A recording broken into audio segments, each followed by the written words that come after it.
Сәлеметсіздер ме оқушылар? Бүгінгі жаңа тақырып дөңгелек сандарды ауызша көбейту және бөлу. Бірінші мына суреттерге қарайық оқушылар. Біз ненің суретін көріп тұрмыз дәл қазір? Дұрыс айтасыздар. Бұл суретте тұрған гүлзарлар. Гүлзарлар енді барлығы бірдей ме, ұқсайды ма бір-біріне? Ұзындығы, ені жағынан салыстырайық. Дұрыс айтасыздар оқушылар, оның әрқайсысы әртүрлі өлшемі. Олай болса, қазір бірінші тапсырманы орындайық. Бірінші тапсырма бізге гүлзардың, яғни шаршы. Бұның демек барлық қабырғасы бірдей, ұзындығы да 8 метр, ені де 8 метр. Ал бізге берілген тапсырмада осылардың периметрін табу керек. Периметрін табу үшін ұзындығы мен енін қосып 2-ге көбейтеміз. Сонда бірінші қоршау бұл 32 метр. Немесе 8 метр көбейту 4-ге де болады. Мұнда да бәрібір 32 шығады. Ал екінші суретке қарайық. Оның ұзындығы 80 метр, ал ені 8 метр. Біріншісімен салыстырғанда, біріншісінде ұзындығы 8 метр болса, екінші қоршауда ұзындығы 80 метр. Яғни қасынан 0 тіркелді балалар. Енді біздің олай болса жаңа тақырып осы сандарды көбейту және бөлу. Яғни біз кез келген санға, мысалға 0 мен аяқталатын сан болса, былай алып қарайық. 40 пен 3-тің көбейтіндісі. Ол үшін біз әуелі 4 пен 3-ті көбейтіп алып, сосын 0-ді тіркейміз. Ал бөлуде керісінше 0-ді алып тастаймыз. Енді үшіншісіне қараймыз. Ені 10 метр, ұзындығы 20 метр. Екеуін қоссақ 30 метр шығады. 30 метрді 2-ге көбейтсек, бұл үшін біз бірінші 3 пен 2-ні көбейтіп, сосын 0-ді тіркейміз. Келесі мына тапсырмаға қарайық балалар. Үшінші тапсырма.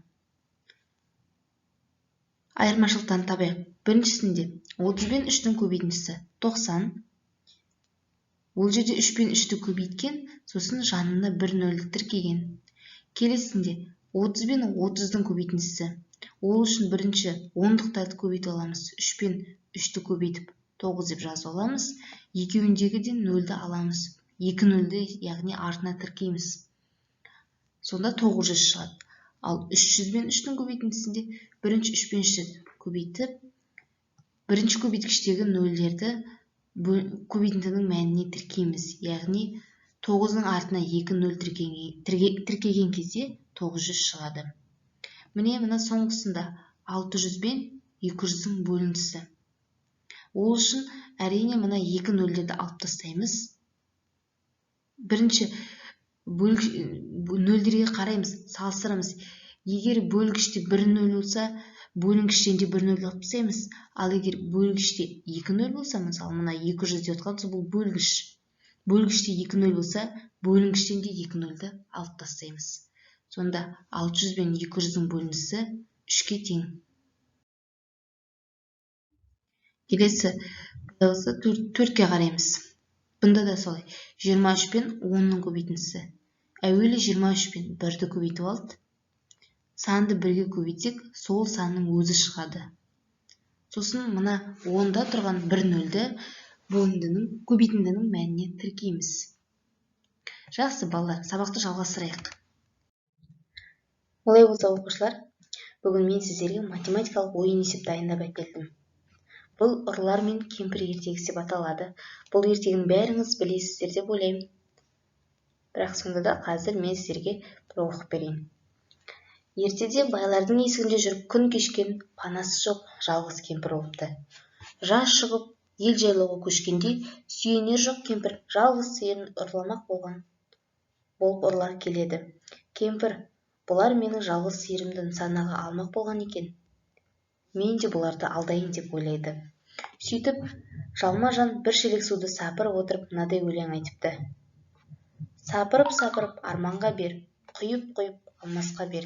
Есіктегі екеуге бер, төрдегі төртеуге бер. Өзің іште маған бер деген екен. Мұны естіген ұрылар, қой, мұнымыз болмас. үй толы кісі, әрі бізден 2 есе көп екен. Кетейік деп кетіп қалыпты. Кемпір өзінің тапқырлығымен ұрыларды осылай қорқытыпты. Енді сіздерге балалар сұрақ. Мына өлеңге қарап отырып, үйде неше адам бар екенін есептеп шығарамыз.